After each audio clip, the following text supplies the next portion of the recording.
ശ്രീനാരായണ പരമഗുരവേ നമഃ. എല്ലാ കുടുംബാംഗങ്ങൾക്കും എൻ്റെ വിനീത നമസ്കാരം. ഇന്നത്തെ പ്രാർത്ഥനയ്ക്ക് നമ്മൾ വിഷയമാക്കി എടുത്തിട്ടുള്ളത് ശാരദാഷ്ടകം എന്ന കൃതിയാണ്. കുമാരനാശാനാൽ വിരചിതമായ കൃതി. 8 ശ്ലോകങ്ങളാണ് ഉള്ളത്. അത് ശാരദ അഷ്ടകം എന്ന പേരിൽ അറിയപ്പെടുന്നു. ശ്രീനാരായണ ഗുരുദേവൻ അരുവിപ്പുറം പ്രതിഷ്ഠയ്ക്ക് ശേഷം ശിവഗിരിയിലും ഒരു പ്രതിഷ്ഠ, ശാരദാദേവിയെ, ജ്ഞാനസ്വരൂപിണിയായ ശാരദാദേവിയെ പ്രതിഷ്ഠിക്കാൻ തീരുമാനിച്ചു. അഷ്ടകോണാകുന്ന ആകൃതിയിൽ ക്ഷേത്രം പണിഞ്ഞ് അവിടെ ദേവിയുടെ പഞ്ചലോഹത്തിലുള്ള വിഗ്രഹമാണ് പ്രതിഷ്ഠയ്ക്ക് നിശ്ചയിച്ചിരുന്നത്. ഒരു തറക്കല്ലിട്ട ശേഷം തൻ്റെ പ്രിയ ശിഷ്യനായ കുമാരനാശാനോട് അവിടെ പ്രതിഷ്ഠയ്ക്ക് ശേഷം ആലപിക്കുവാൻ ഒരു കീർത്തനം രചിക്കുവാൻ നിർദ്ദേശിച്ചു. അതനുസരിച്ച് കുമാരനാശാൻ രചിച്ച കൃതി പ്രതിഷ്ഠ കഴിഞ്ഞതായ സമയത്ത് ഗുരുദേവൻ അത് കുമാരനാശാൻ തന്നെ അവിടെ ആലപിക്കണമെന്ന് അരുളി ചെയ്തു. കുമാരകവി അത് വളരെ ശ്രുതി മനോഹരമായ രാഗ താളത്തിൽ ആ പ്രതിഷ്ഠയ്ക്ക് ശേഷം, പൂജയ്ക്ക് ശേഷം അവിടെ ആലപിച്ചു. അങ്ങനെ ആലപിക്കുന്നതായ സമയത്ത് കുമാരകവിയുടെ കണ്ണിൽ നിന്നും കണ്ണുനീർ ധാരധാരയായി ഒഴുകി ആ തിരുമുറ്റത്ത് വീഴുന്നുണ്ടായിരുന്നു. അത്രയ്ക്ക് ലയത്തിൽ, ഭാവത്തിൽ, അർത്ഥത്തിൽ ലയിച്ചാണ് കുമാരനാശാനത് ആലപിച്ചത്. അതിനുശേഷം ഗുരുദേവൻ പുറത്ത് തട്ടിക്കൊണ്ട് കുമാരു കാളിദാസനെയും അതിശയിച്ചല്ലോ എന്ന് അനുഗ്രഹിച്ചു. ആ അനുഗ്രഹത്തിൻ്റെ ഫലമായി മഹാകാവ്യങ്ങൾ എഴുതാതെ തന്നെ മഹാകവിയായി തീർന്ന കവിയാണ് കുമാരനാശാൻ. 8 ശ്ലോകങ്ങൾ സംസ്കൃതത്തിൽ രചിച്ച ഈ കൃതി വെറും സ്തുതി മാത്രമല്ല, ശാരദാദേവിക്ക് ഒരു സ്തുതി എഴുതി നിർത്തുകയല്ല ചെയ്തത്. പൂർണ്ണമായ വേദാന്തങ്ങൾ, ഉപനിഷത്തുക്കളുടെ അന്തസത്ത, ഗുരുദേവന്റെ ദർശനം മുഴുവനും ആ കൃതിയിൽ ഉൾപ്പെടുത്തിയിട്ടുണ്ട്. ഓരോ വാക്കിലും നമുക്ക് അദ്വൈത സിദ്ധാന്തവും അതുപോലെ തന്നെ ദർശനവും നമുക്ക് കാണാൻ സാധിക്കും.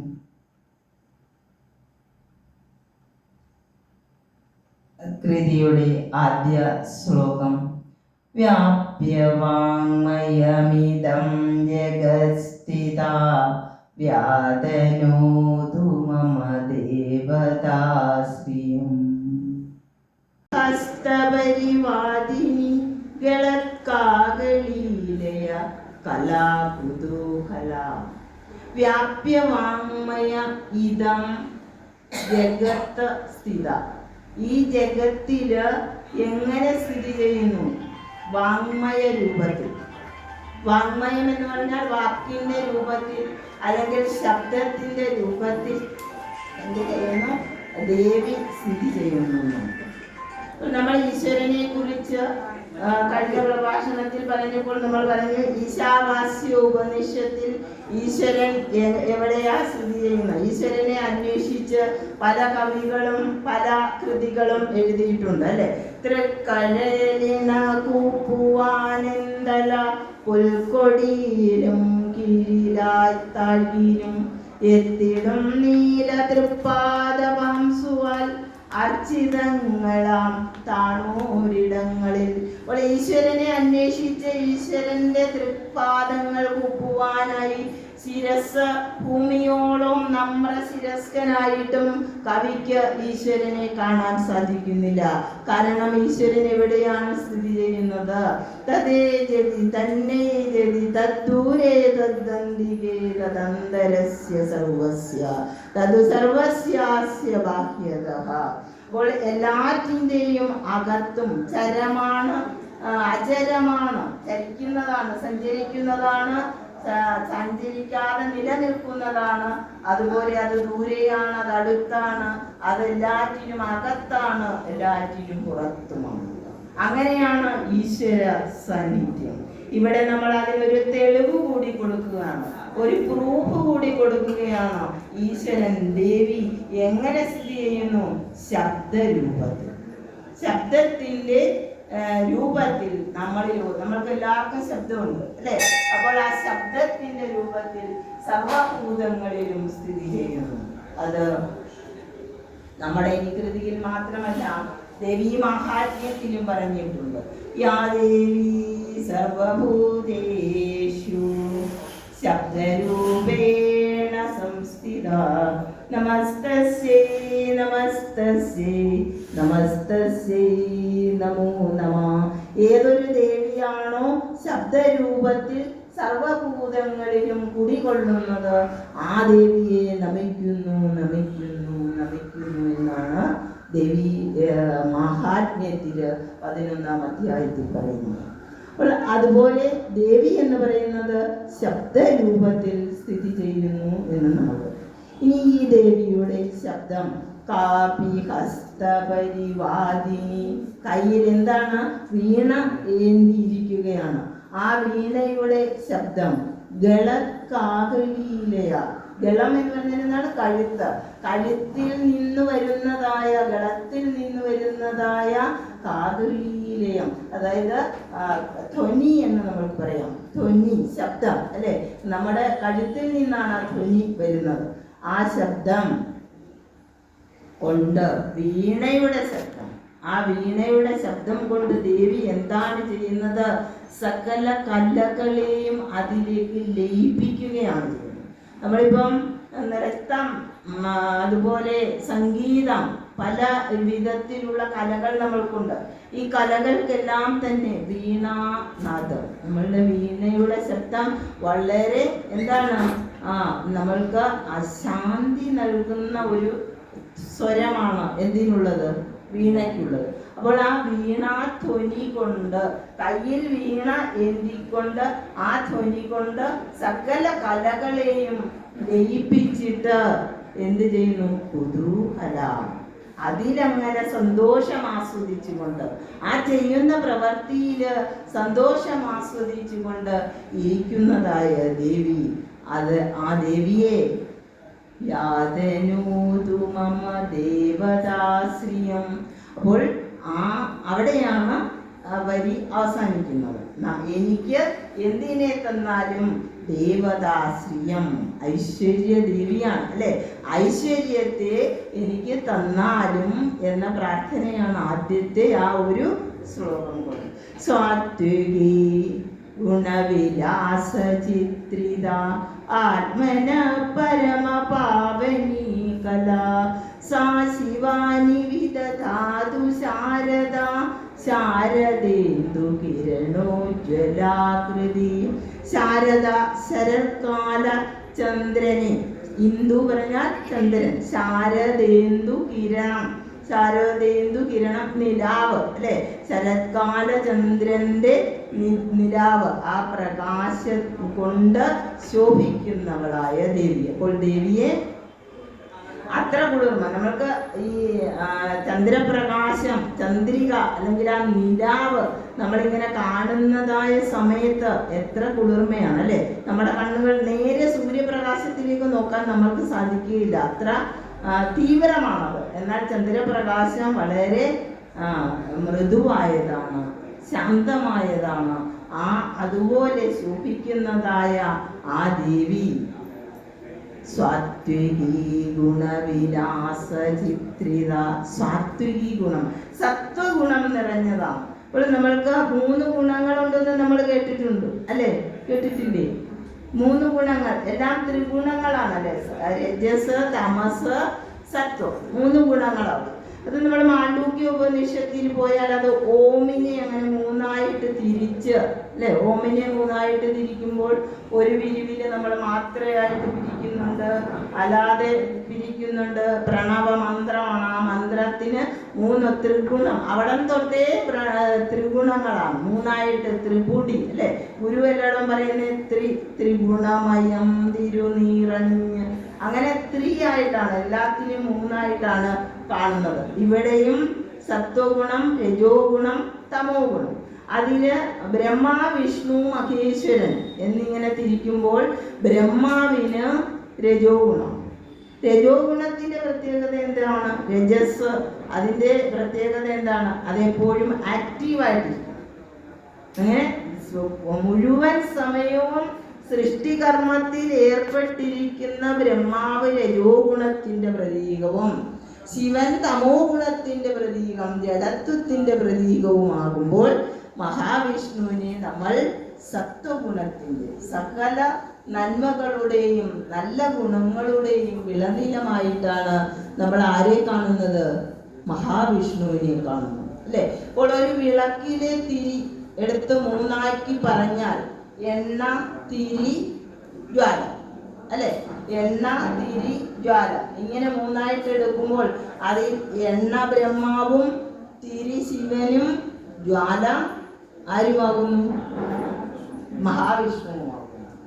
അങ്ങനെ സ്ഥിതി അല്ലെ, സൃഷ്ടി, സ്ഥിതി, സംഹാരം, അതാണ് അവരുടെ മൂന്നുപേരുടെ ഡ്യൂട്ടി തന്നെ അല്ലെ. അങ്ങനെ സൃഷ്ടി, സ്ഥിതി, സംഹാരത്തില് ഈ സത്വഗുണത്തോടു കൂടിയ മഹാവിഷ്ണുവിന്റെ രശ്മിയായി വസിക്കുന്ന ദേവിയും സാത്വികീ ഗുണവിലാസ ചിത്രിത, സത്വഗുണങ്ങൾ നിറഞ്ഞ് നിൽക്കുന്നതായ ദേവി. പിന്നെ എന്ത് ചെയ്യും? സത്വഗുണം നിറഞ്ഞാൽ നമ്മൾ ഒരാൾക്ക് വേറൊരാൾക്ക് എന്തെങ്കിലും കൊടുക്കാൻ സാധിക്കണമെങ്കിൽ എന്ത് ചെയ്യണം? ഒരാൾ നമ്മളോട് ഒരു കാര്യം ചോദിച്ചാൽ നമ്മൾ കൊടുക്കണമെങ്കിൽ നമ്മളിൽ അത് ഉണ്ടാവണം അല്ലേ. അപ്പോൾ നമ്മൾ ഫ്ലൈറ്റിലൊക്കെ കയറുമ്പോൾ അവർ പറയാറുണ്ട്, നിങ്ങൾ ഇപ്പോൾ ഓക്സിജൻ കുറഞ്ഞു പോകുകയാണെങ്കിൽ എന്ത് ചെയ്യണം? ഓക്സിജൻ മാസ്ക് താഴേക്ക് വരും. അപ്പോൾ ആദ്യം നിങ്ങൾ നിങ്ങളുടെ മുഖത്ത് വെച്ച് ശ്വാസം എടുക്കണം, ഓക്സിജൻ ശ്വസിക്കണം. എന്നിട്ട് എന്താ ചെയ്യേണ്ടത്? അടുത്തിരിക്കുന്ന കുട്ടികളെയോ പ്രായമായവരെയോ അത് ഉപയോഗിക്കാൻ അറിയാൻ വയ്യാത്തവരെയോ സഹായിക്കണം. അതിൻ്റെ അർത്ഥം എന്തുവാ? നമ്മൾക്ക് ആദ്യം വേണം അല്ലേ. ഞാൻ ഓക്സിജൻ ശ്വസിക്കാതെ വേറൊരാൾക്ക് ഓക്സിജൻ കൊടുക്കാൻ എനിക്ക് സാധിക്കുകയില്ല എന്ന് പറഞ്ഞതുപോലെ സത്വഗുണ വിളനിലമായ ദേവി ഇവിടെ എല്ലാറ്റിനെയും പരിശുദ്ധമാക്കുന്നു. ആത്മന പരമപാവനീ കല, ആ കലയിൽ മുഴുകിയിരിക്കുന്നു. ആത്മാവിനെ പരിശുദ്ധമാക്കുന്ന, പരമപാവനമാക്കുന്ന ജോലിയിൽ ഏർപ്പെട്ടിരിക്കുകയാണ് ദേവി. പിന്നോ സാ ശിവാനി വിദധാതു ശാരദ ശാരദേന്ദു കിരണോജ്വലാകൃതി. അത് നമ്മൾ പറഞ്ഞു, ശരത്കാല ചന്ദ്രനെ പോലെ ശോഭിക്കുന്നതായ ആ ദേവി. ഇവിടെയും രണ്ടാമത്തെ വരിയിലാണ് പ്രാർത്ഥന. എന്താണ്?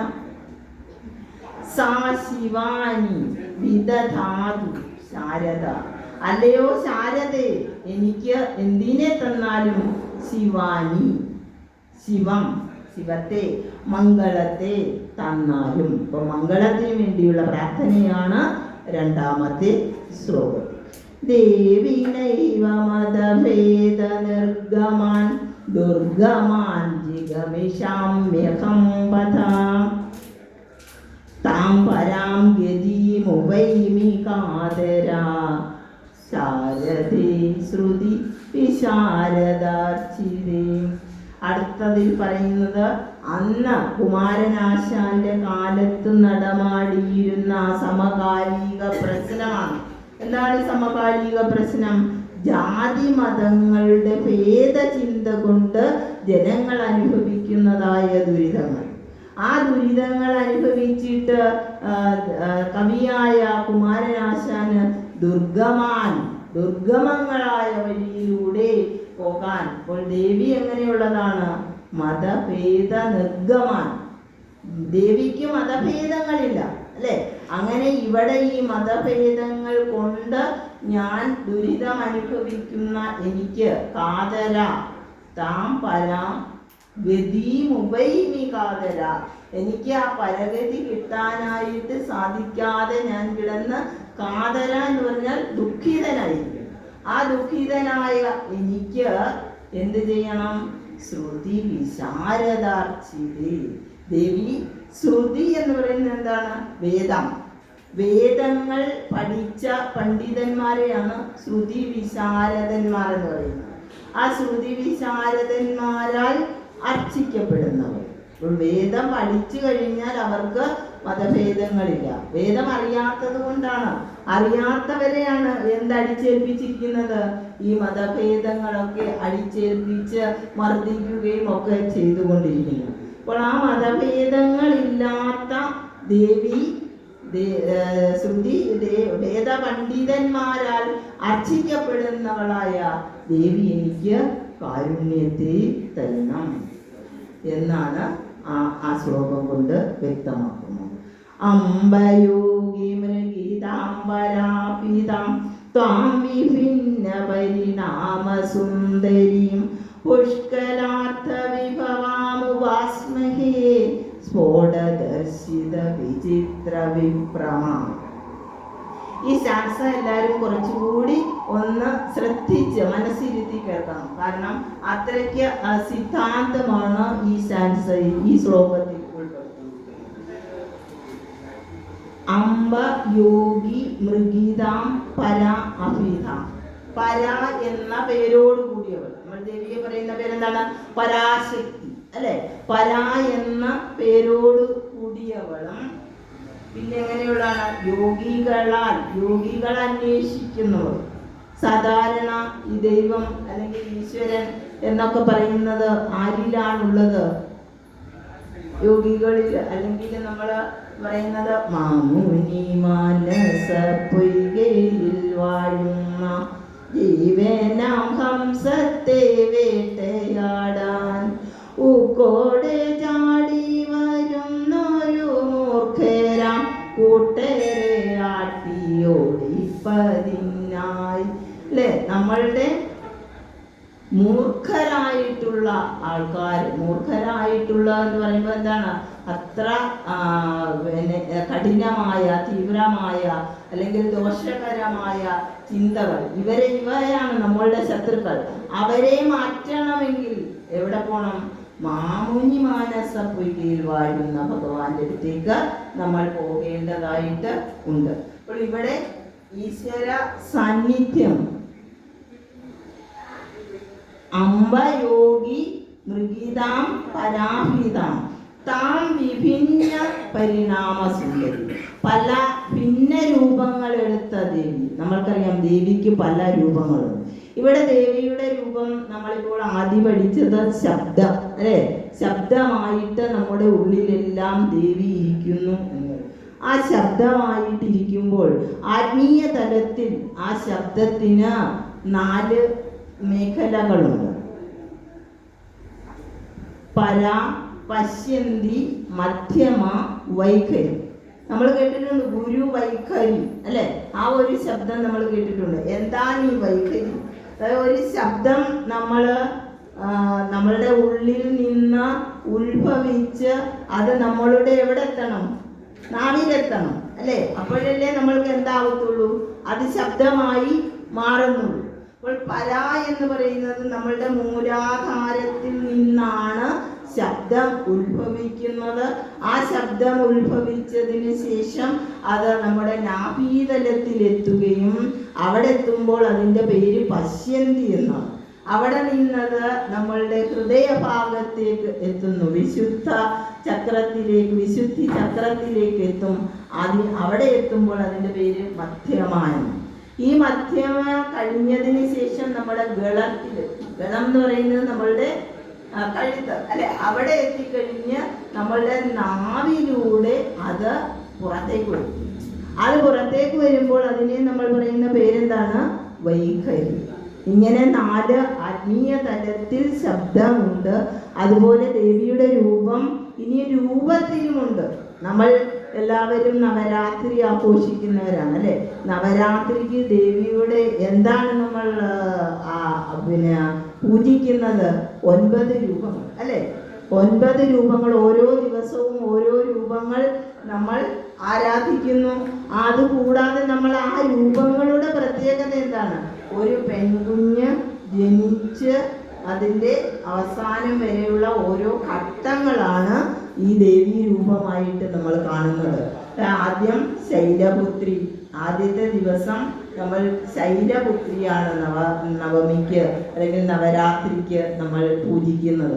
ശൈലപുത്രി എന്ന് പറഞ്ഞാൽ ഹിമവാന്റെ പുത്രി, ബാല്യകാലം, ഒരു സ്ത്രീ, ഒരു പെൺകുട്ടിയുടെ ബാല്യകാലം. അത് കഴിഞ്ഞാൽ അടുത്തത് ബ്രഹ്മചാരിണി, അതായത് കൗമാരപ്രായം. ഈ കൗമാരപ്രായം കഴിഞ്ഞാൽ പിന്നെന്താണ്? വിവാഹപ്രായമാണ് അല്ലേ? ആ വിവാഹം കഴിച്ച ഒരു രൂപമാണ് അടുത്ത 3-ാം ദിവസത്തെ ചന്ദ്രഖണ്ഡാദേവി. ചന്ദ്രഖണ്ഡാദേവി എന്ന് പറയുന്നത് ശിവനാണ് തലയിൽ ചന്ദ്രനെ വഹിക്കുന്നത് അല്ലേ? ഇപ്പോൾ ദേവി ശിവനെ വഹിക്കുന്നത് എപ്പോഴാണ്?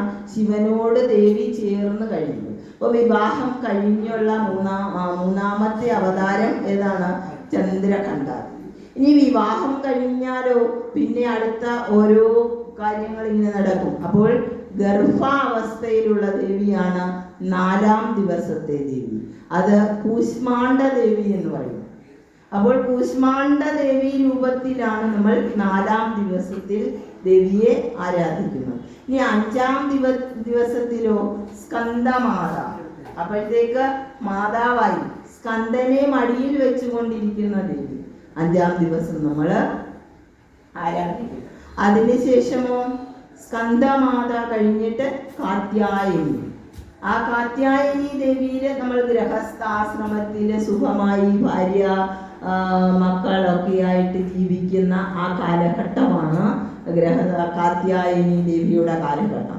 ഇത് കഴിഞ്ഞൊരവസ്ഥ എല്ലാ സ്ത്രീകൾക്കും ഉണ്ടാകുന്ന ആർത്തവ വിരാമ അവസ്ഥ. ആ അവസ്ഥയിൽ വളരെ രൗദ്രഭാവം, അതുപോലെ ചിലരൊക്കെ നമ്മൾക്ക് ആത്മഹത്യ വരെ ചെയ്യുമെന്ന് പറയുന്നത്. അത്രയ്ക്ക് സഹിക്കാൻ വയ്യാത്ത ക്രൂരയായി, സ്ത്രീ ക്രൂരയായി മാറുന്ന, പല അസുഖങ്ങൾക്കും അടിമയായി തീരുന്ന ആർത്തവ വിരാമ അവസ്ഥ. അവിടെ കാളരാത്രി ദേവി, അതായത് ഭദ്രകാളിയായിട്ടാണ് നമ്മൾ ദേവിയെ ആ ദിവസം ആരാധിക്കുക.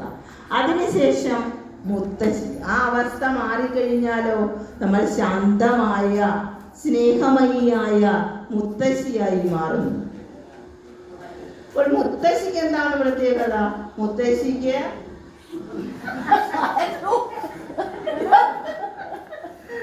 മുത്തശ്ശി ഇങ്ങനെ എല്ലാവരോടും സ്നേഹം മാത്രം അല്ലെ, സ്നേഹം മാത്രം നൽകുന്ന, സന്തോഷവതിയായിരിക്കുന്ന, എല്ലാവർക്കും ശാന്തത മാത്രം നൽകുന്ന ദേവിയാണ് ഏത്? ഗൗരി. അന്ന് ഗൗരി രൂപത്തിലാണ് നമ്മൾ ആരാധിക്കുന്നത്, മുത്തശ്ശി ഭാവം. ഇനി 9-ാം ദിവസം നമ്മൾ സിദ്ധദാത്രി. എല്ലാ സിദ്ധികളും ലഭിച്ചു കഴിഞ്ഞു അല്ലേ? നമ്മളൊരു ജന്മം കൊണ്ട് ജീവിച്ച് ഇനിയും നമ്മൾക്ക് സിദ്ധദാത്രിയായി എല്ലാ സിദ്ധികളും ലഭിച്ചിരിക്കുന്ന അവസ്ഥ.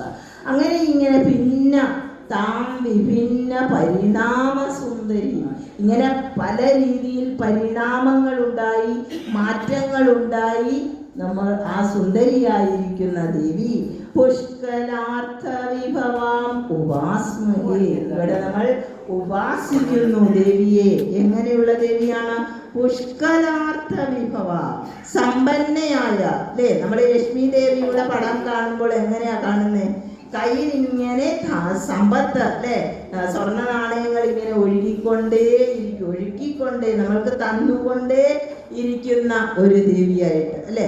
ആ പുഷ്കലാർത്ഥ വിഭവം, അങ്ങനെയുള്ള ദേവിയെ ഉപാസ്മഹേ, ഉപാസിക്കുന്നു എന്നാണ് കവി ഇവിടെ പാടുന്നത്. ഇനിയും ഉള്ളത് സ്ഫോട ദർശനം. ഇത് കുറച്ച് പറഞ്ഞാൽ സംസ്കൃതത്തിലെ ഒരു സിദ്ധാന്തം. സംസ്കൃതത്തിന് വ്യാകരണം എഴുതിയ, നമ്മുടെ കേരള ഭാഷയ്ക്ക് കേരള പാണിനി വ്യാകരണം എഴുതി എന്ന് പറഞ്ഞതുപോലെ സംസ്കൃത ഭാഷയിലുള്ള ഒരു വൈയാകരണനാണ് ഭർതൃഹരി എന്ന് പറയുന്നത്. ഭർതൃഹരി എഴുതിയ ഗ്രന്ഥമാണ്. 5000 വർഷങ്ങൾക്ക് മുമ്പ് ജീവിച്ചിരുന്ന ആളാണ്. അദ്ദേഹം എഴുതിയ ഗ്രന്ഥമാണ് വാക്യപദീയം എന്ന് പറയുന്ന ഗ്രന്ഥം. ഈ വാക്യപദീയത്തിൽ ഒരു സിദ്ധാന്തം ആവിഷ്കരിച്ചിട്ടുണ്ട്, സ്ഫോടദർശിതം. ഇപ്പോൾ നമ്മൾ ദേവിയെ നമ്മുടെ ഉള്ളിൽ ദർശിക്കാൻ പോവുകയാണ്. അതുകൊണ്ട് എല്ലാവരും വളരെ ഭക്തിയോടും ശ്രദ്ധയോടും കൂടിയിരിക്കുക. ഇപ്പോൾ ദേവി ശബ്ദമയമായി നമ്മുടെ ഉള്ളിലെല്ലാം ഉണ്ടെന്ന് നമ്മൾ ഇപ്പോൾ കേട്ടു അല്ലെ. ഇനി നമ്മൾ കാണാൻ പോവുകയാണ്, ദർശിക്കാൻ പോവുകയാണ് ദേവി എങ്ങനെ ഇരിക്കുന്നു എന്നുള്ളത്. അപ്പോൾ സ്ഫോടം എന്ന് പറഞ്ഞാൽ അതിൻ്റെ അർത്ഥം സ്ഫോടം ഇതി അർത്ഥേത് അസ്മാത് ഇതി സ്ഫോട. അതായത് സ്ഫോടം എന്ന് പറയുന്നത് ഒരു സ്ഫോടത്തിലൂടെ, ഒരു പൊട്ടിത്തെറിയിലൂടെ അർത്ഥം മനസ്സിലാക്കുന്ന രീതിയാണ് സ്ഫോടം എന്ന് പറയുന്നത്. സ്ഫോടവാദം എന്ന ഒരു സിദ്ധാന്തം തന്നെ ഈ മഹർഷി, ഈ ഭർതൃഹരി എന്ന മഹർഷി ഉണ്ടാക്കിയിട്ടുണ്ട്. ആ സ്ഫോടവാദത്തിൽ പറയുന്നത് നമ്മൾ ഉപയോഗിക്കുന്ന അക്ഷരങ്ങളിലെ, നമ്മൾ അക്ഷരങ്ങൾ ഉപയോഗിക്കുന്നു അല്ലെ, ഏത് ഭാഷയുമായിക്കോട്ടെ ആ ഭാഷയിൽ നമ്മൾ അക്ഷരങ്ങൾ ഉപയോഗിക്കും. ഇപ്പോൾ ഞാൻ പറയുന്നു ച, കുറച്ച് കഴിഞ്ഞ് പറയുന്നു ക. അപ്പോൾ നിങ്ങൾക്ക് എന്തെങ്കിലും മനസ്സിലായോ? ഒരു സ്ഫോടനവും ഇല്ല അല്ലെ. അതേ സമയത്ത് ഞാനിപ്പോൾ പറയാണ് ചക്ക എന്ന് പറയുമ്പോൾ, ചക്ക എന്ന് കേൾക്കുമ്പോൾ ഞാൻ പറയുന്നു, നിങ്ങൾ കേൾക്കുന്നു അല്ലെ. കേൾക്കുന്നതായ സമയത്ത് നിങ്ങൾക്ക് അതിനെക്കുറിച്ച് അറിയാമെങ്കിൽ, അതിൻ്റെ അർത്ഥം അറിയാമെങ്കിൽ, നിങ്ങളുടെ ഉള്ളിൽ ഒരു സ്ഫോടനം, ഒരു സ്ഫുരണം ഉണ്ടാവുകയും പെട്ടെന്ന് അതിൻ്റെ അർത്ഥം മനസ്സിലാകുകയും ആ ചക്ക എന്ന സാധനത്തെ നമ്മൾ ദർശിക്കുകയും ചെയ്യും അല്ലേ. ഇപ്പോൾ മാങ്ങ എന്ന് പറയുമ്പോൾ നമ്മൾക്കത് അറിയാം, താമര എന്നൊക്കെ പറയുമ്പോൾ ആ വാക്ക് കേൾക്കുമ്പോൾ തന്നെ നമ്മളുടെ അന്തരംഗത്തിൽ നമ്മൾ ആ സാധനം എന്ത് ചെയ്യും? കാണുന്നുണ്ടോ ഇല്ലയോ? ആരും മിണ്ടുന്നില്ലേ? കാണുന്നുണ്ടോ? ഉണ്ടല്ലോ. അപ്പോൾ നമ്മളത് ദർശിച്ചു. ഇതാരാ കാണിച്ചു തന്നെ?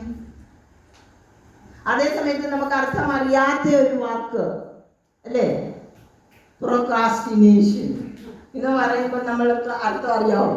അറിയത്തില്ല. നമുക്ക് പെട്ടെന്ന് അങ്ങോട്ട് ഒരു സ്ഫുരണം ഉണ്ടാവത്തില്ല. അപ്പോൾ നമ്മൾ എന്ത് പറയും?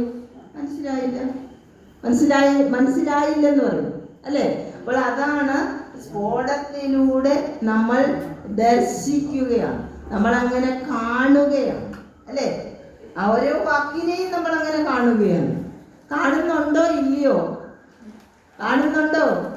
ഉണ്ട്. അപ്പോൾ ഇത് കാണിച്ചു തരുന്നത് ആരാണ്? നമ്മുടെ ഉള്ളിലിരുന്ന ശബ്ദമയമായി ദേവി ഇങ്ങനെ ഇരുന്നു കൊണ്ട് അത് പ്രവർത്തിക്കുകയാണ്. ഒരു അദൃശ്യ ശക്തിയാണ് പ്രവർത്തിക്കുന്നത് അല്ലേ. അല്ലെങ്കിൽ നമുക്കിപ്പോൾ ഓർമ്മയില്ലെങ്കിൽ നമുക്കത് ഉണ്ടോ? ഇല്ല, ഓർമ്മയില്ല. ആരെങ്കിലും എന്ത് പറഞ്ഞാലും നമ്മൾക്ക് കേൾക്കുന്നുമില്ല, മനസ്സിലാകുന്നുമില്ല. ഇത് ദേവിയെ, അതാണ് സ്ഫോടദർശിത വിചിത്ര വിഭ്രമ. ഇത് നമ്മൾ വിചിത്രമായ ഒരു കാഴ്ചയാണ്. അങ്ങനെ നമ്മളെ സ്ഫോടദർശിതത്തിലൂടെ കാണിച്ചു തരുന്ന ആ ദേവി പുഷ്കരാർത്ഥയാണ്, പുഷ്കരാർത്ഥ വിഭവ, സമ്പൽ സമൃദ്ധയാണ്. നമ്മളുടെ അറിവാണ് നമ്മളുടെ സമ്പത്ത് അല്ലേ. ആ സമ്പത്ത് നമ്മൾക്ക് തന്നുകൊണ്ടിരിക്കുന്നു. അപ്പോൾ ഇങ്ങനെ ഇടുന്നത് പണമാണെന്നാണ് നമ്മൾ വിചാരിക്കുന്നത് അല്ലേ. വാരി എടുക്കാം. ആ പണമല്ല തരുന്നത്, നമ്മൾക്ക് തരുന്ന സമ്പത്ത്, നമ്മളെ സമ്പന്നമാക്കുന്നത് അറിവിലൂടെയാണ്. അതാണ് ശാരദാദേവി എന്ന് പറയുന്നത്. ആ ദേവിയെ ഉപാസിക്കുന്നു, കവി ഇവിടെ ഉപാസിക്കുന്നു. ലുപ്തരാഗസരണി സുനിശ്ചിത ലോകസംഗ്രഹവിധൗ പടീയസി കാജനാപതിഷണാഭവന്മയി കർമ്മകൗശലജുഷാദിശീവ്യതേ. അടുത്ത ശ്ലോകത്തിൽ പറയുന്നത് ലുപ്തരാഗ സരണി സുനിശ്ചിത. നമ്മൾക്ക് എല്ലാവർക്കും ഉള്ള ഒരു കാര്യം എന്താണ്? രാഗദ്വേഷം അല്ലേ. നമ്മൾക്ക് ചിലതിനോടൊക്കെ അങ്ങൊരു രാഗമാണ് അല്ലേ. ഞാൻ ഒരാളോട് ഫോണിൽ സംസാരിച്ചപ്പോൾ എന്നോട് പറയുന്നു, എനിക്ക് ചായ കിട്ടിയ വേറെ ഒന്നും വേണ്ട, ചായ കിട്ടാതെ എനിക്ക് ജീവിക്കാനേ പറ്റില്ല, ചായ ഉണ്ടെങ്കിൽ സുഖം. അല്ല, ചെറിയ ചെറിയ ആഗ്രഹങ്ങൾ. ചില ആൾക്കാർ പറയുന്നത് എനിക്കിതില്ലെങ്കിൽ ജീവിതമേ ഇല്ല. അങ്ങനെ രാഗം, ദ്വേഷം ഇതിലൊക്കെ നാം കുടുങ്ങിക്കിടക്കുകയാണ്. ആ രാഗദ്വേഷങ്ങൾ എന്ത് ചെയ്യണം? ലുപ്തരാഗം സരണി, ആ വഴിയിലൂടെ നമ്മൾ പോകണം, നേർവഴിയിലൂടെ പോകണം. ഈ രാഗ ചിന്തകളെ, നമ്മുടെ ചിത്തവൃത്തികളെ ഒക്കെ നമ്മൾ മാറ്റണം. വേണ്ടാത്ത ശീലങ്ങളൊക്കെ മാറ്റണം. അതന്നെ ഗുരു പറഞ്ഞ് ഒന്നൊന്നായി എണ്ണി എണ്ണി മാറ്റണം. ഓരോന്നായിട്ട് നമ്മൾ ആദ്യം വിചാരിക്കും അതെങ്ങനെ സാധിക്കും, ചായ കുടിച്ചില്ലേ ഇപ്പൊ തന്നെ തലവേദന വരും അല്ലെ. അപ്പോൾ അതെങ്ങനെ സാധിക്കും? ഒരു ദിവസത്തിൽ നമ്മൾക്കത് സാധിക്കണം. നമ്മളുടെ മനസ്സിലൂടെ രാഗദ്വേഷങ്ങളെ പതുക്കെ പതുക്കെ ഇല്ലാതാക്കി ആ സരണിയിലൂടെ വരുമ്പോൾ ലോകസംഗ്രഹവിധൗ പഠീയസി, അതിൽ സാമർഥ്യമുള്ളവൾ, ലോകസംഗ്രഹത്തിൽ സാമർഥ്യമുള്ളവളാണ് ദേവി. ലോകസംഗ്രഹം, ലോക നന്മയ്ക്ക് വേണ്ടി അല്ലേ. സപ്താഹ ആചാര്യന്മാരൊക്കെ വരാറുണ്ട്. എല്ലാവരും സപ്താഹം കേട്ടിട്ടില്ലേ? അപ്പോൾ സപ്താഹം കേൾക്കുമ്പോൾ സപ്താഹ ആചാര്യന്മാര് ആദ്യം ഒരു കീർത്തനം ചൊല്ലാറുണ്ട്. കല്ലു വേണോ നീല നിറം കോലും നല്ല കല്ലു വേണമോ. എന്നിട്ട് അവസാനത്തെ രണ്ട് വരിയുണ്ട്. അവസാനം എന്താ പാടുന്ന ആ കീർത്തനത്തിൽ? ഏവം പരരക്ഷയ്ക്കായി കല്ലു വിൽക്കും ജോലിക്കെന്നെ ഭവസൂനോ ദേശം തോറും ചുറ്റിപ്പിക്കുമോ. അതായത് ഭാഗവതം പഠിച്ചു കഴിഞ്ഞ ഭാഗവത ആചാര്യന്മാർ അവർ പഠിച്ചു കഴിഞ്ഞു അല്ലേ. അത് കഴിഞ്ഞിട്ട് അവരെന്താ ചെയ്യുന്നത്? അത് ലോകസംഗ്രഹത്തിനായി, മറ്റുള്ളവർക്ക് പറഞ്ഞു കൊടുക്കുന്നതിനായി, ഏവം പരരക്ഷയ്ക്കായി, മറ്റുള്ളവരുടെ രക്ഷയ്ക്കായി അത് പകർന്നു കൊടുക്കാൻ എനിക്ക് അവസരം തരുമോ, എന്നെ ലോകം മുഴുവൻ ചുറ്റിപ്പിക്കുമോ, ഇതൊന്ന് പ്രചരിപ്പിക്കാനായിട്ട് എന്നാണ് ആ ഭാഗവതാചാര്യന്മാരോട്. അത് തന്നെ ലോകസംഗ്രഹവിധൗ പഠീയസി, ലോകസംഗ്രഹത്തിനായി എല്ലാ ആചാര്യന്മാരും അല്ലേ. നമ്മൾ ശ്രീനാരായണ ഗുരുദേവൻ എന്താണ് ചെയ്തത്? മുഴുവൻ സമാധിസ്ഥനായി കഴിഞ്ഞതിന് ശേഷം വേണമെങ്കിൽ ആ സിദ്ധികളൊക്കെ ഉപയോഗിച്ച് വീണ്ടും ധ്യാനത്തിലിരുന്ന് ഒരുപടി കൂടി ഉയർന്ന് എത്രയും പെട്ടെന്ന് സാക്ഷാത്കാരം നേടാമായിരുന്നു.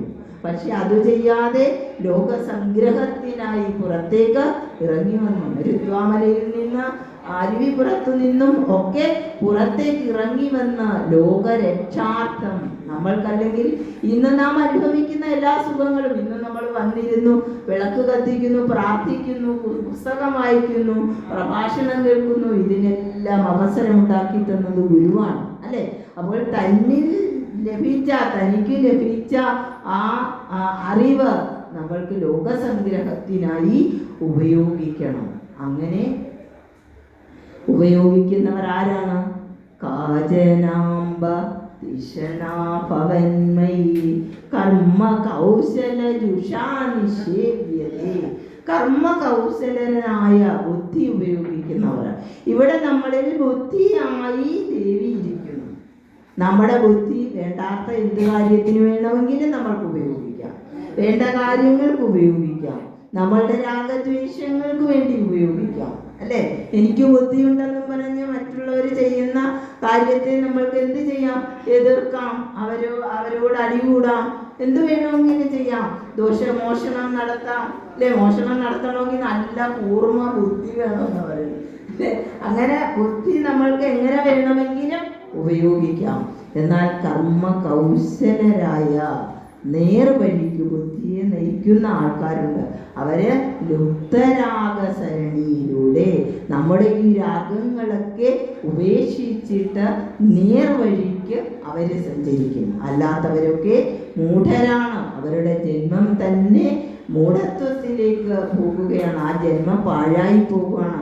ഒരു മനുഷ്യ ജന്മം എടുത്താൽ ആ മനുഷ്യ ജന്മത്തിനൊരു ലക്ഷ്യമുണ്ട്.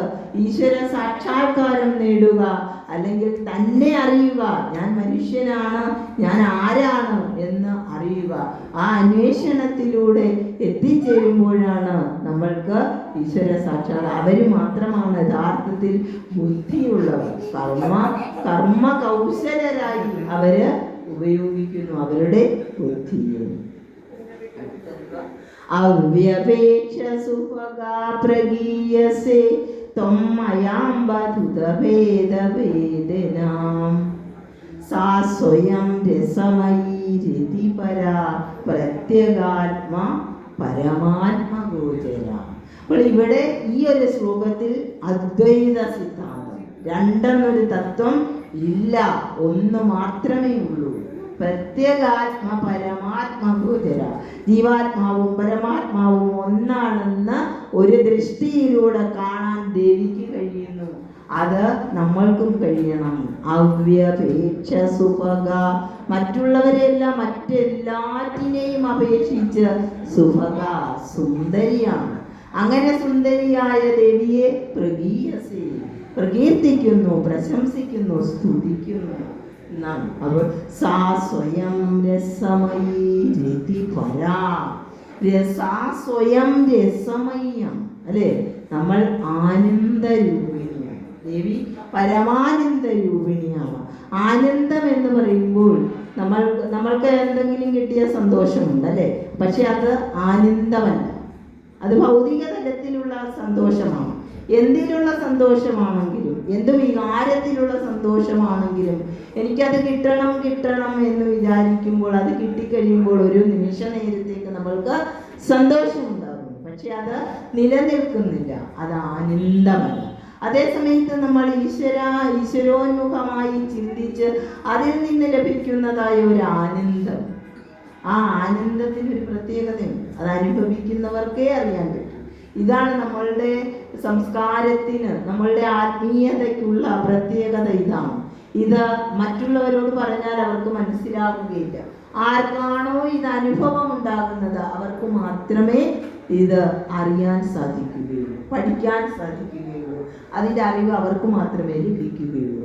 അതാണ് ആനന്ദമയി. സാ സ്വയം രസമയി, സ്വയം ആനന്ദമായിരിക്കുന്നു. ദേവി എന്ന് പറഞ്ഞാൽ തന്നെ പരമാനന്ദമാണ്. അങ്ങനെ ആനന്ദമായിരിക്കുന്ന ദേവി രതിപരാ, പരയിൽ മാത്രം, അതായത് ആത്മീയതയിൽ മാത്രം രതിയുള്ള, പ്രേമമുള്ള, സ്നേഹമുള്ള, പ്രിയമുള്ള ആ ദേവി പ്രത്യഗാത്മ പരമാത്മഗോചര, അദ്വിതീയമാണ്. അദ്വൈത സിദ്ധാന്തമാണ്. അപ്പോൾ നമ്മളെന്നും അല്ലെങ്കിൽ ജീവാത്മാവെന്നും പരമാത്മാവെന്നും വ്യത്യാസമില്ലാതെ രണ്ടിനെയും ഒരേ ദൃഷ്ടിഗോചരത്തിലൂടെ ഒരേ രീതിയിൽ കാണാൻ കഴിയണം. അത് മാത്രമേ, ഒന്ന് മാത്രമേ ഉള്ളൂ എന്ന സിദ്ധാന്തമാണ് ഈ ശ്ലോകത്തിലൂടെ പറയുന്നത്. രുദ്ധചിത്തമരുതാം സദാംബമി രോജസേ സ്ഥിതിരഭൂമഹോദയ പൂർണ്ണബോധപരിബാധിതഭ്രമാ പൗരുഷീവൃതകലിംഗസാക്ഷിണി. രുദ്ധചിത്തമരുതാം, നമ്മളുടെ ചിത്തം, മനസ്സ്, ചിത്തവൃത്തികൾ ഇങ്ങനെ ഇരിക്കുന്നു. അതുപോലെ മരുത് എന്ന് പറയുന്നത് പ്രാണശക്തിയും ചിത്തവൃത്തികൾ, നമ്മുടെ ചിത്തവും പ്രാണശക്തിയും, ഇത് രണ്ടും നമ്മളുടെ ബുദ്ധി കൊണ്ടും നമ്മളുടെ ശ്വാസം കൊണ്ടുമാണ് നമ്മൾ ജീവിച്ചു പോകുന്നത്, അല്ലേ? ഇതിനെയൊക്കെ പ്രാണായാമത്തിലൂടെ നിയന്ത്രണത്തിൽ കൊണ്ടുവന്ന ആ ദേവി എന്ത് ചെയ്യുന്നു? യോഗികൾ പൂർണ്ണബോധ പരിബാധിത, പൂർണ്ണബോധത്തിലെത്തിയ ആൾക്കാർ, സന്യാസിമാർ, യോഗിവര്യന്മാർ, പണ്ഡിതന്മാർ, അവരൊക്കെ പൂർണ്ണമായി ജ്ഞാനത്തിലെത്തിയവരാണ്. അങ്ങനെ പൂർണ്ണ ജ്ഞാനത്തിലെത്തിയവർക്ക് പരിബാധിത ഭ്രമ, അവർക്ക് ഈ പ്രപഞ്ച ഭ്രമം ഇല്ല. ബോധമുണ്ടായാൽ, ജ്ഞാനമുണ്ടായാൽ ഈ പ്രപഞ്ചം എന്തില്ല, പ്രപഞ്ചം എന്ന ഭ്രമം ഇല്ല. പൂർണ്ണബോധ പരിബാധിത ഭ്രമം. രുദ്ധചിത്തമരുതാം. അങ്ങനെയുള്ള ആ ദേവി മേ, എനിക്ക് എന്ത് ചെയ്യണം, സദാംബ മേ രോജസ്, എനിക്ക് പ്രിയമുള്ളവളായി തീർന്നിരിക്കുന്നു. അങ്ങനെയുള്ള ദേവിയെ ഞാൻ ആരാധിക്കുന്നു എന്നാണ്. അസ്തിഭാതി സുഖമാത്ര ലക്ഷണേ യന്മരൗ ജഗതിതം മരീചിക സാ സദാ ഹൃദി മയാംബ നിഷ്കല. അല്ലേ? സാ സദാ ഹൃദി, എപ്പോഴും എൻ്റെ ഹൃദയത്തിൽ നിഷ്കലയായ പരിശുദ്ധയായ ആ ദേവി എൻ്റെ ഹൃദയത്തിൽ സദാ വസിക്കണേ എന്ന് പ്രാർത്ഥിക്കും. ഇപ്പോൾ വന്നിട്ട് ഓടിയങ്ങ് പോകരുത്, അല്ലേ? വന്നു കഴിഞ്ഞ് എൻ്റെ ഹൃദയത്തിൽ സദാ വസിക്കണമെന്ന്. അസ്ഥിഭാതി സുഖമാത്ര ലക്ഷണേ. നമ്മുടെ ലക്ഷണം എന്താണ്? അസ്ഥിഭാതി. നമ്മൾ പ്രപഞ്ച സുഖത്തിന് വേണ്ടി ഇരിക്കുമ്പോൾ ഇവിടെ ഉള്ളത് അതുമാത്രം, ദേവിയിലുള്ളത് പ്രകാശിക്കുന്നത്. ഭാതി, അസ്ഥി എന്ന് പറഞ്ഞാൽ ഉള്ളത്, പ്രകാശിക്കുന്നത്. ഭാതി പറഞ്ഞാൽ പ്രകാശിക്കുന്നത്. അസ്ഥി ഭാതി സുഖമാത്ര ലക്ഷണി, പ്രകാശം മാത്രം നിലനിൽക്കുന്നതായ ആ ദേവി എന്ത് ചെയ്യണം? മൊത്തം മയാമ്പ, എൻ്റെ അമ്മയാണ്. ത്വമയാമ്പ ഭുതഭേദ വേദന. ഇവിടെ വേദന എന്ന് പറയുന്നതിൻ്റെ അർത്ഥം എന്താണ്? അറിവ്. വേദത്തിന് പറയുന്നത് വേദന എന്ന് പറയുന്നത്, വേദം എന്ന് പറയുന്നതിനെ കുറിച്ചുള്ള അറിവിനെയാണ് വേദന എന്ന് പറയുന്നത്. അസ്ഥിഭാതി സുഖമാത്ര ലക്ഷണി യന്മരൗ ജഗതിതം മരീചിക.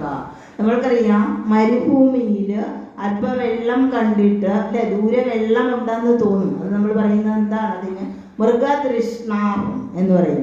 മൃഗങ്ങൾ ഇങ്ങനെ മരുഭൂമിയിലൂടെ പോകുന്നതായ സമയത്ത് കുറച്ച് ദൂരെ അവിടെ വെള്ളമുണ്ടെന്ന് തോന്നും. അതാണ് മരുമരീചിക എന്ന് പറയുന്നത്. അപ്പോൾ അവിടെ വെള്ളമുണ്ടെന്നോർത്ത് മൃഗം അവിടെ വരെ ഓടും. ഓടി ചെല്ലുമ്പോൾ അവിടെയല്ല, അത്രയും ദൂരെ, വീണ്ടും അത്രയും ദൂരെയാണ്, വീണ്ടും അങ്ങോട്ട് ഓടും. അങ്ങനെ വെള്ളം കുടിക്കാഞ്ഞ് ദാഹിച്ചു വലഞ്ഞ് അത് ഓടി ഓടി ആ മരുഭൂമിയിൽ വീണ് മരിക്കും. അതാണ് മൃഗതൃഷ്ണാപം എന്ന് പറയുന്നത്. അങ്ങനെ മരുമരീചിക, എൻ്റെ മരുഭൂമിയിലെ മരീചികയാണ് ദേവി. അവിടെ ഉണ്ടെന്ന് ഞാൻ സങ്കല്പിച്ചുകൊണ്ട് വരികയാണ്. എനിക്ക് അവിടെ എത്തിപ്പെടാൻ സാധിക്കുന്നില്ല. എന്തുകൊണ്ടാണ്? നമ്മൾക്ക് ഈ ആത്മീയതയിലേക്കൊക്കെ പോകണമെങ്കിൽ വളരെയധികം തടസ്സങ്ങൾ, ദുർഘടങ്ങൾ നമ്മൾ എന്ത് ചെയ്യണം? തരണം ചെയ്യേണ്ടതാണ്. അങ്ങനെയല്ല, കാരണം നമ്മളുടെ ചിന്തകൾ ഇങ്ങനെ പോവുകയാണ്. അത് ഇത്, ആ നിറം ഈ നിറം, ആ ഭക്ഷണം ഈ ഭക്ഷണം, അല്ലെ, ആ വസ്ത്രം ഈ വസ്ത്രം, ഇങ്ങനെയെല്ലാം നമ്മൾ എല്ലാറ്റിലും പെട്ട് വലയുകയാണ്. അങ്ങനെയുള്ള എനിക്ക് ദേവി അമ്മ എന്ത് ചെയ്യണം? ആ പ്രകാശിച്ചു കൊണ്ടിരിക്കുന്ന ദേവി സദാ എൻ്റെ ഹൃദയത്തിൽ വസിക്കണം. ഇനി എൻ്റെ ഹൃദയത്തിൽ വസിക്കുന്ന ദേവി എങ്ങനെയുള്ളതാണ്? സംവിധൗപനിഷദി നിധീയസേ. സംവിത്ത് എന്ന് പറയുന്ന സാധനം എന്ന് പറയുന്നത്, നമ്മൾ ഹോമം ചെയ്യുമ്പോൾ അതിലേക്ക് ഹോമിക്കുന്ന വസ്തുവിനെയാണ്, അതിൻ്റെ പേരാണെന്ത്? സംവിത്ത് എന്ന് പറയുന്നത്. അപ്പോൾ സംവിധൗപനിഷദി, ഇവിടെ സംവിത്ത് എന്ന് പറയുന്നത് എന്താണ്? ഉപനിഷത്തിൻ്റെ അന്തസത്ത. ഉപനിഷത്തിൻ്റെ അന്തസത്ത ഉള്ളിൽ വഹിക്കുന്നതായ ആ ദേവി സദാ ഹൃദി, എൻ്റെ ഹൃദയത്തിൽ സദാ വിരാജിക്കണമേ എന്ന പ്രാർത്ഥനയാണ് അതിലൂടെ. അപ്പോൾ പിന്നോ ജയനാരായണ ഗുരുപ്രിയേ ശിവഗിരീശ്വരി ശാരദേ ചതുരാസ്യാക്ഷി ശരചന്ദ്ര മരീചിക. അപ്പോൾ അങ്ങനെയുള്ള ദേവി ജയ ഗുരുനാരായണ, ശ്രീ നാരായണ ഗുരുദേവന് പ്രിയപ്പെട്ടവളും. അതുപോലെ ചതുരാസ്യ അക്ഷി. ചതുരാസ്യൻ എന്ന് പറയുന്നത് 4 മുഖമുള്ളവൻ. 4 മുഖമുള്ളവൻ ആരാണ്? 4 മുഖമുള്ളവൻ? ബ്രഹ്മാവ്. ബ്രഹ്മാവിന് 4 മുഖങ്ങളുണ്ട്. ആ ചതുരാസ്യ അക്ഷി, 4 മുഖങ്ങളുള്ള ബ്രഹ്മാവിൻ്റെ അക്ഷിയായിട്ടുള്ളവർ, കണ്ണായിട്ട് ഉള്ളവർ. അതുപോലെ ദേവി എന്ത് ചെയ്യുന്നു? ഈ ലോകം മുഴുവൻ അതിന് 4 കണ്ണുകളുള്ള ദേവി എന്നൊരു വ്യാഖ്യാനമുണ്ട്. 4 ഭാഗത്തേക്കും നോക്കുന്നവൾ എന്നർത്ഥമുണ്ട്. അതുപോലെ തന്നെ എന്താണ്? എല്ലാവരെയും സംരക്ഷിക്കുന്ന ആ ദേവി, ആ ജയനാരായണ ഗുരുപ്രിയ, ഗുരുവിന് പ്രിയയായിട്ടുള്ള, ശിവഗിരിക്ക് അധീശരിയായിട്ടുള്ള, ശിവഗിരിക്ക് അധിനായികയായിട്ടുള്ള ആ ദേവി എന്ത് ചെയ്യട്ടെ? ജയിക്കട്ടെ. ജയ ഗുരുനാരായണ പ്രിയ എന്നാണ്.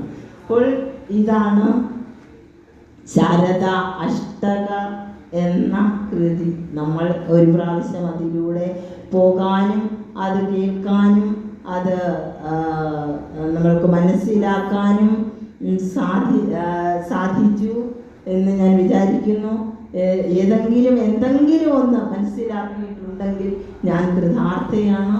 അപ്പോൾ എന്നാൽ കഴിയുന്ന രീതിയിൽ എത്രയും ലളിതമാക്കാമോ അത്രയും ലളിതമാക്കി നിങ്ങൾക്ക് മനസ്സിലാകത്തക്ക രീതിയിലാണ് സംസ്കൃത പദങ്ങളൊക്കെ വളരെ ചുരുക്കി ഉപയോഗിച്ചാണ് ഞാൻ പ്രഭാഷണം പറഞ്ഞത്. അപ്പോൾ ഇത് സശ്രദ്ധം ഇത്രയും സമയം കേട്ടുകൊണ്ടിരുന്ന നിങ്ങൾക്ക് ഏവർക്കും എൻ്റെ ഹൃദയംഗമമായ നന്ദി. അതുപോലെ ഇതൊന്ന് പറയാൻ ഒരവസരം ഇപ്പോൾ ഷീല ശ്രീനിവാസൻ ഒറ്റ നിർബന്ധം പ്രഭാഷണം പറയുവാണെങ്കിൽ ശാരദാഷ്ടകം പറഞ്ഞാൽ മതി. വളരെ നിസ്സാരമായ കാര്യമല്ല. ഇപ്പോൾ നിങ്ങൾക്ക് മനസ്സിലായി കാണും എത്ര നിസ്സാരമായതാണ് അല്ലേ? അപ്പോൾ എങ്കിലും അത് പഠിക്കാനും അതിൻ്റെ ഒരു പ്രഭാഷണം നടത്താനും എനിക്ക് ഗുരു അനുഗ്രഹം തന്നു. നിങ്ങളുടെയൊക്കെ അനുഗ്രഹം, ഗുരുദേവനെ അനുഗ്രഹിക്കുക, അല്ലെ ഗുരുദേവനെ പൂജിക്കുക എന്ന് പറയുന്നത് നമ്മൾ ഗുരുഭക്തന്മാരെയാണ് പൂജിക്കേണ്ടത് അല്ലേ? ആരെയാ പൂജിക്കേണ്ടത്? നമ്മൾ ആരെയാ പൂജിക്കേണ്ടത്? ഗുരുഭക്തന്മാരെ അല്ലേ? ഗുരുഭക്തരിയ്ക്കുന്ന ദിക്കിനും ഞാനിതാ കുമ്പിടും നീൻ ഗുരുപാദം ഞാനെപ്പോഴും കുമ്പിടും നീൻ ഗുരു ഭക്തന്മാരെ കുമ്പിടും നീൻ ഗുരു ഭക്തരിയ്ക്കുന്ന ദിക്കിനും ഞാനിതാ കുമ്പിടും. എല്ലാവർക്കും നന്ദി, നമസ്കാരം.